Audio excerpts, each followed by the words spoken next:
സമയം ഏകദേശം ഒരു 4:30 4:45 നമ്മുടെ അടുത്ത വലയിടാനായിട്ട് പോകാനായിട്ടുള്ള തയ്യാറെടുപ്പിലുണ്ട്. അപ്പോൾ അതിന് വേണ്ടിയിട്ട് നമ്മുടെ ബോട്ടിൻ്റെ ആങ്കർ അല്ലെങ്കിൽ നങ്കൂരം പൊക്കിയെടുക്കുന്ന ഒരു കാഴ്ചയാണ് ഈ കാണുന്നത്. നമസ്കാരം, ആഴക്കടലിലെ മീൻപിടുത്തത്തിൻ്റെ 3ാമത്തെ എപ്പിസോഡിൽ എല്ലാവർക്കും സ്വാഗതം. അപ്പോൾ നല്ല കിടുക്കാച്ച വീഡിയോ ആണ്. നടുക്കടലിൽ നമ്മുടെ ഒരു ഡ്രോൺ പറത്തിയിട്ടുള്ള കാഴ്ചകളും കാര്യങ്ങളൊക്കെ ഈ ഒരു വീഡിയോനകത്തുണ്ട്. അപ്പോൾ എല്ലാവരും മാക്സിമം എല്ലാവരും സ്കിപ്പ് ചെയ്യാണ്ട് കാണാനായിട്ട് നോക്കുക. അതുപോലെ ആദ്യമായിട്ട് വീഡിയോ കാണുന്നവരൊക്കെ ഉണ്ടെങ്കിൽ പേജ് ഇഷ്ടപ്പെട്ട് കഴിഞ്ഞാൽ ഒന്ന് ഫോളോ ചെയ്യാനും വീഡിയോ ഇഷ്ടപ്പെട്ട് കഴിഞ്ഞാൽ ലൈക്ക് ചെയ്യാനും ഷെയർ ചെയ്യാനും മറക്കരുത്. അപ്പോൾ അതെ, നമ്മുടെ ആങ്കർ കയറി വന്നൊരു കാഴ്ചയാണ് ഈ കാണുന്നത്. ഈ ആങ്കർ എങ്ങനെയാണ് കുത്തിയിരിക്കുന്നത് അല്ലെങ്കിൽ ഇതിൻ്റെ ടെക്നിക്ക് എങ്ങനെയാണെന്ന് പലരും ചോദിച്ചിരുന്നു. ഇതിൻ്റെ നാവുകളാണ് ഈ കാണുന്ന 5 എണ്ണം എന്ന് പറയുന്നത്. 5 ത്രികോണ ഷേപ്പിലിരിക്കുകയാണ് ഈ ഒരു ആങ്കറിൻ്റെ നാവുകൾ എന്ന് പറയുന്നത്. നമ്മൾ ഈ ബോട്ടിൽ നിന്ന് ആങ്കർ കടലിലേക്ക് ഇടാൻ നേരത്തെ ഇത് പോയി നിന്നിട്ട് ഒഴുക്കിനനുസരിച്ച് ഇങ്ങനെ വലിഞ്ഞ് പോയി ഇതുപോലെ ചെളിയിൽ അല്ലെങ്കിൽ കല്ലിൻ്റെ ഇടയിലൊക്കെ ഇങ്ങനെ ഉടക്കി നിന്നാണ് നമ്മുടെ ബോട്ടിനെ പിടിച്ചു നിർത്തുന്നത്. ശരിക്കും ഈ ഒരു ഒഴുക്കിൽ നിന്ന് അത് എടുക്കണം എന്ന് പറഞ്ഞു കഴിഞ്ഞാൽ സ്രാങ്കിൻ്റെ കഴിവാണ്. പൊട്ടിച്ചെടുക്കാൻ നേരത്തെന്ന് വെച്ച് കഴിഞ്ഞാൽ റോപ്പൊക്കെ പങ്കയുടെ ഇടയിൽ പോയി കഴിഞ്ഞാൽ ചിലപ്പോൾ ആങ്കറും പോവും റോപ്പും പോകട്ടെ. അപ്പോൾ അതൊക്കെ എടുക്കണം എന്ന് വെച്ച് കഴിഞ്ഞാൽ നമ്മുടെ സ്രാങ്കിൻ്റെ ഒരു കഴിവാണ് ഈ ഒരു ആങ്കർ ഉടക്കി എന്നൊക്കെ പൊട്ടിച്ചെടുക്കണം എന്ന് പറഞ്ഞു കഴിഞ്ഞാൽ. അങ്ങനെ വീണ്ടും പ്രതീക്ഷകളോടെ നമ്മുടെ വല നേരെ കടലിലേക്ക് എറിയേണ്ട ഈ പ്രാവശ്യം നമ്മൾ എടുക്കാൻ പോകണമെന്ന് പറഞ്ഞു കഴിഞ്ഞാൽ സ്പീഡ് പണിയാണ്. ശരിക്കും നമ്മൾ ഈ ഒരു സ്പീഡ് പണി എടുക്കുമ്പോൾ എന്ന് വെച്ച് കഴിഞ്ഞാൽ മീനെ ഓടിച്ചിട്ട് പിടിക്കുന്ന പരിപാടിയാണ്. അപ്പോൾ അതിനനുസരിച്ചുള്ള ചരക്ക് നമുക്ക് കിട്ടിയില്ലെന്നുണ്ടെങ്കിൽ വളരെയധികം നഷ്ടമായിരിക്കുള്ളൂ. കാരണം ഒരു വലക്ക് എങ്ങനെ പോയി കഴിഞ്ഞാൽ 150 മുതൽ 300 ലിറ്റർ വരെ ഡീസൽ കത്തുന്ന ബോട്ടുകളുണ്ട്. അത് ഓരോ എഞ്ചിൻ്റെ വലിപ്പത്തിലാണ്. അപ്പോൾ അതേ ബോർഡ് ഇറക്കണതിന് മുമ്പ് ചവിട്ടി അതിൻ്റെ ബ്രാക്കറ്റും കാര്യങ്ങളൊക്കെ ഒന്ന് ക്ലിയർ ആക്കണതാണ്. കാരണം അത് ആ ബോർഡ് നല്ല ലെവലിൽ കറക്റ്റായിട്ട് ഇങ്ങനെ വരാൻ വേണ്ടിയിട്ടാണ് നമ്മൾ അത് ചവിട്ടും കാര്യങ്ങളൊക്കെ ചെയ്യുന്നത്. അങ്ങനത്തെ ബോർഡും കാര്യങ്ങളൊക്കെ ഇറക്കി വിടുകയാണ്.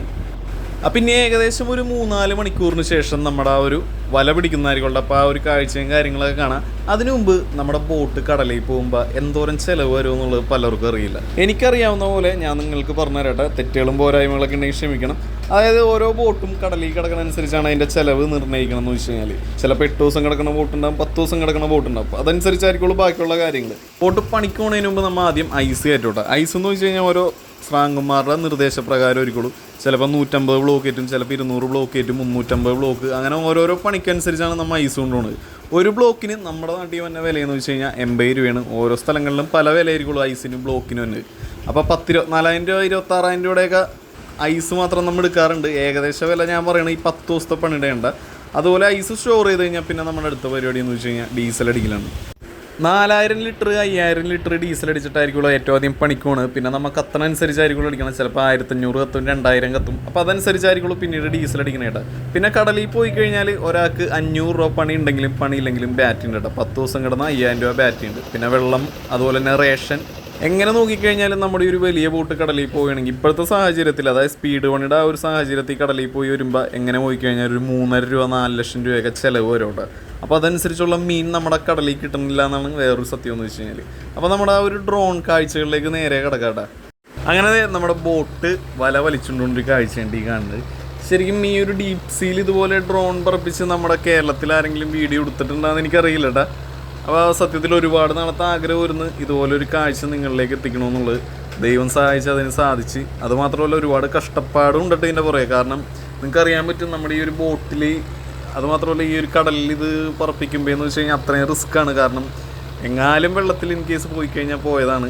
പിന്നെ അത് മാത്രമല്ല ബോട്ട് ഓടിക്കൊണ്ടിരിക്കുകയാണ്, നമുക്ക് പറപ്പിക്കണേ എന്നെ വേണ്ടി അവർ നിർത്തി തരുമൊന്നുമില്ല. എന്താ പറയുക, ഒരുപാട് കഷ്ടപ്പെട്ടെടുത്ത വിഷ്വൽസാണ് ഈ ഒരു കാഴ്ചയെന്ന് വെച്ച് കഴിഞ്ഞാൽ.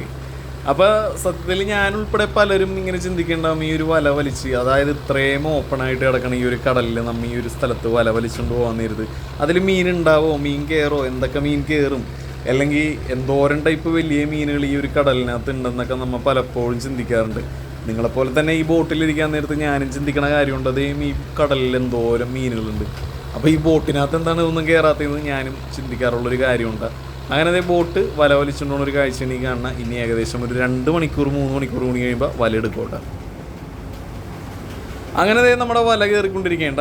അപ്പോൾ ബീഞ്ചിൽ നമ്മുടെ ഒരു കപ്പിയിൽ റോപ്പൊക്കെ നല്ല അടിപൊളിയായിട്ടാണ് കയറി വരുന്നത്. കാരണം തേയ്മാനങ്ങളും കാര്യങ്ങളൊന്നും ഇല്ലാണ്ട് ഓരോരോ സ്ഥലങ്ങളിലായിട്ട് ഓരോരോ പുള്ളിയും കാര്യങ്ങളൊക്കെ കൊടുത്തേക്കേണ്ട. അങ്ങനെ നമ്മുടെ സീറോപ്പ് കയറിക്കൊണ്ടിരിക്കുന്ന ഒരു കാഴ്ചയാണ് ഈ കാണുന്നത്. സീറോപ്പ് കയറി കഴിഞ്ഞാൽ കുറച്ച് നേരം കൂടിയിട്ട് നമ്മുടെ ആ ഒരു വലനൊന്നും എടുത്തോട്ടെ. അങ്ങ് ദൂരെ ഒരു കപ്പൽ പോണ് കാണുന്നുണ്ട്. അങ്ങനെ നമ്മുടെ വല പിടിച്ചുകൊണ്ടിരിക്കണം. മടറോപ്പാണ് വലിച്ച് കയറ്റിക്കൊണ്ടിരിക്കണം. കാരണം മടറോപ്പിന് നല്ല ലോഡായിരിക്കുള്ളൂ. അതുപോലെ വലയും ഓരോരുത്തരായിട്ട് പിടിച്ചുകൊണ്ടിരിക്കേണ്ടി കാണുന്നത്. കണ്ട മടറോപ്പാണ് ആ കാണുന്നത്. നമ്മുടെ ആ 2 അറ്റത്തും മടറോപ്പ് ഉണ്ടാവും. അതായത് ബോട്ട് വലയുടെ 2 അറ്റമാണ് ആ കാണുന്നത്. അപ്പോൾ അതിനെന്ന് വെച്ച് കഴിഞ്ഞാൽ അത്യാവശ്യം വെയിറ്റ് ഉണ്ടാവും. കാരണം വലനെ താത്താനായിട്ടുള്ള ഈയും കാര്യങ്ങളൊക്കെ നമ്മുടെ ഈ ഒരു മടയമേരികളുണ്ടാവും. അപ്പോൾ അതിന് അത്യാവശ്യം വെയിറ്റ് ഉണ്ടാവും, പിടിക്കാനായിട്ട് നല്ല പാടായിരിക്കും. അതുപോലെ സെൻറ്റർ ലൈൻ ഉണ്ട്, സെൻറ്റർ റോപ്പ് ഉണ്ട്, അങ്ങനെ പല പല സംഭവങ്ങൾ നമ്മുടെ ഈ ഒരു വലയിനകത്ത് ഉണ്ട് കേട്ടോ. അതിനെക്കുറിച്ച് പറയാനാണെന്നുണ്ടെങ്കിൽ ഒരുപാടുണ്ട്. അപ്പോൾ അതേ വല പിടിച്ച് കയറ്റിക്കൊണ്ടിരിക്കുന്ന ഒരു കാഴ്ചയാണ് ഈ കാണുന്നത്. ഇപ്പോൾ റോളിങ് കാര്യങ്ങളൊന്നും ഇല്ലാത്തതിൻ്റെ പേരിൽ നൈസായിട്ട് ബോട്ട് കിടന്ന് ഇങ്ങനെ ആടിക്കൊണ്ടിരിക്കുന്നുണ്ട്. അപ്പോൾ അതേ വലയിൽ കിട്ടിയ ഒരു വലിയ പാറക്കല്ലുണ്ട്. ഇതുപോലത്തെ കുറേ സാധനങ്ങൾ നമ്മുടെ ഈ വലയിൽ കൂടിയും കിടക്കാറുണ്ട്. നേരിട്ട് കടലിലേക്ക് കളഞ്ഞ് അങ്ങനെ വല വലിച്ച് കയറ്റിക്കൊണ്ടിരിക്കുന്നത് കാണണം. വല അടിയിലാണ്. അപ്പോൾ ചരക്ക് കൂടുതലുണ്ടെന്നുണ്ടെങ്കിൽ നമ്മുടെ ഈ ഒരു വലയുടെ കോടൻ്റെ, അതായത് ആ മൂട് വല ഇങ്ങനെ പൊന്തി ഇങ്ങനെ കിടക്കും. അത്രയും മീൻ നമ്മുടെ വലയിനകത്ത് കയറുമ്പോൾ. ഇത് നമ്മുടെ വലയിൽ കുടുങ്ങി കിട്ടിയാണ്ട അക്കിടി എന്ന് പറയുന്നത്. അക്കിടി എന്ന് വെച്ച് കഴിഞ്ഞാൽ നമ്മുടെ ഈ ഒരു കണവ മുട്ടയിടാൻ വേണ്ടിയിട്ട് ഈ കൊലഞ്ഞിലും അതുപോലെ കുപ്പിയൊക്കെ കെട്ടി കടലിലേക്ക് ഇടും. അതിനകത്ത് തേക്കണ്ട കണവകൾ വന്ന് ഇതുപോലെ മുട്ടയിടും. കണവ മുട്ടയാണ് ഈ കാണുന്നത്. അതിനകത്ത് ആ ഒരു ചെറിയ വെള്ള കളറിക്കാണ് നമ്മുടെ കണവയുടെ കുഞ്ഞുങ്ങളുണ്ട. അതിന് നേരെ എടുത്ത് കടലിലേക്ക് തന്നെ കളഞ്ഞിട്ടുണ്ട്. അങ്ങനെ നമ്മുടെ കോടൻ്റെ അടുത്തെത്തിയിട്ടുണ്ട്. അപ്പോൾ ഇതിനകത്തൊരു റോപ്പ് വയ്ക്കണ കാണാൻ പറ്റും. അതാണ് നമ്മുടെ സെൻറ്റർ റോപ്പ് എന്ന് പറയുന്നത്. വലക്ക് എന്തെങ്കിലും കേടുപാട് പറ്റി വല മുറിഞ്ഞു പോയി കഴിഞ്ഞാലും നമ്മുടെ ഒരു ചരക്ക് പോകില്ല. ഒരു ചരക്ക് ഒരു സെൻറ്റർ റോപ്പിൻ്റെ സഹായത്തോടെ നമുക്ക് പൊക്കി കയറ്റാൻ പറ്റുള്ളൂ. മീനെ കുടഞ്ഞ് കോടനിലേക്ക് ഇടുകയാണ്. അങ്ങനത്തെ കോടൻ്റെ നമ്മുടെ 2 സൈഡിലെ കപ്പി കൊളുത്തിയിട്ട് നമ്മുടെ ഒരു കോടൻ്റെ മുകളിലേക്ക് കയറ്റുന്ന ഒരു കാഴ്ചയുണ്ട് ഈ കാണുന്നത്. അതായത് ഇത് നമ്മൾ ബോട്ടിൽ നിന്ന് എടുക്കാൻ പറ്റുള്ളൂ. അപ്പോൾ ബോട്ടിൽ നിന്ന് എടുക്കുമ്പോൾ എന്തോരം പേർക്ക് മനസ്സിലാവേണ്ടെന്ന് എനിക്കറിയാൻ പറ്റില്ല. പക്ഷേ ഇങ്ങനെ കാണിക്കുമ്പോൾ ഒട്ടുമിക്ക ആളുകൾക്ക് മനസ്സിലാവും. 3 കപ്പികളുണ്ട് ബോട്ടിനകത്ത്. അപ്പോൾ അതിനകത്ത് ആ 2 കപ്പി കൊടുക്കണം എന്ന് വെച്ച് കഴിഞ്ഞാൽ ഈ ബോട്ട് കിടന്ന് അങ്ങോട്ടും ഇങ്ങോട്ടും ആടുമ്പോൾ ചരക്കധികം ആടാതിരിക്കാനാണ്. ഇപ്പോൾ റഫ് സീസൺ അല്ലാത്തതിൻ്റെ വലിയ കുഴപ്പമില്ല. കണ്ട ഇങ്ങനെ കിടന്ന് ആടിക്കൊണ്ടിരിക്കും. അപ്പോൾ ആ 2 അറ്റത്തെ കപ്പി കൊടുക്കുമ്പോൾ എന്ന് വെച്ച് കഴിഞ്ഞാൽ അധികം മാറ്റം ഉണ്ടാവില്ല. അങ്ങനെ ചരക്ക് നേരെ മുകളിലേക്ക് കയറ്റിക്കൊണ്ടിരിക്കുന്ന ഒരു കാഴ്ചയുണ്ട് ഈ കാണുന്നത്. നമ്മുടെ ആ ഒരു കടൽ നോക്കി നല്ല നീലക്കടലാണ് ഈ കാണുന്നത്. കണ്ട. അപ്പോൾ നമുക്ക് നേരെ ചരക്ക് പൊട്ടിച്ചിട്ട് ബാക്കിയുള്ള കാഴ്ചകളൊക്കെ ഒന്ന് കാണാം.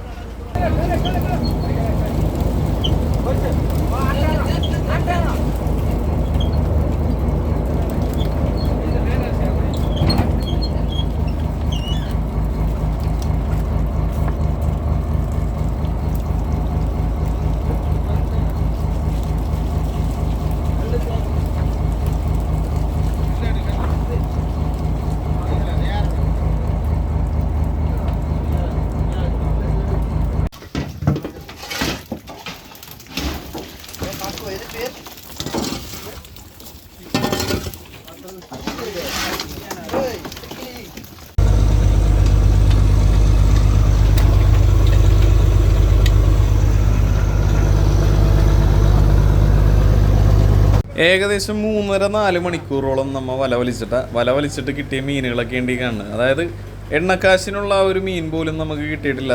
അപ്പോൾ ഇനിയിപ്പോൾ വലയിടുമ്പോൾ എന്ന് വെച്ച് കഴിഞ്ഞാൽ നോക്കിയും കണ്ടിട്ടില്ലെങ്കിൽ ബോട്ട് കടത്തിലായി പോകും. അപ്പോൾ എന്തെങ്കിലും തിരിവ് തന്നെ വരെ നമുക്ക് ആങ്കറിൽ കിടക്കാമെന്നും പറഞ്ഞ് സ്രാങ്ക് നേരെ ഓടിക്കൊണ്ട് പോയിന്.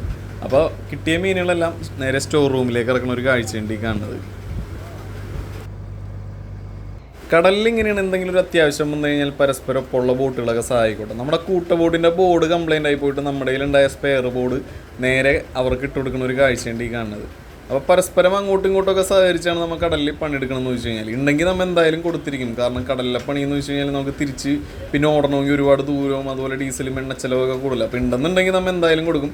അപ്പോൾ അത് സ്പെയർ ബോർഡുള്ളത് നേരെ അവർക്ക് ഇട്ട് കൊടുത്തേക്കാണ്. അവരുടെ ആങ്കർ റോപ്പിനകത്ത് വീഞ്ചിൽ നേരെ ആ ഒരു ബോർഡ് വലിച്ച് കയറുന്ന ഒരു കാഴ്ചയുണ്ട് ഈ കാണുന്നത്.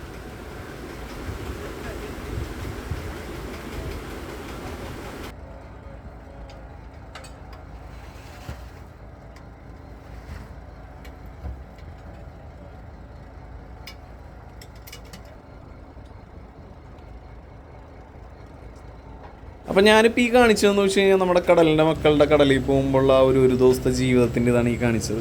അപ്പോൾ ഇനിയും ഇതുപോലത്തെ കിടുക്കാച്ചി വീഡിയോസായിട്ട് നമ്മുടെ പേജിനകത്ത് വരുന്നതായിരിക്കുമല്ലോ. അപ്പോൾ വീഡിയോ ഇഷ്ടപ്പെട്ട് കഴിഞ്ഞാൽ ഒരിക്കൽ കൂടി പറയണേ, ലൈക്ക് ചെയ്യുക, ഷെയർ ചെയ്യുക, കമൻറ്റ് ചെയ്യുക. അതുപോലെ പേജ് ഇഷ്ടപ്പെട്ട് കഴിഞ്ഞാൽ ഫോളോ ചെയ്യാനും മറക്കരുത്. വീണ്ടും കിടുക്കാച്ചി വീഡിയോ ആയിട്ട് നമുക്ക് കാണാം. ടാറ്റാ.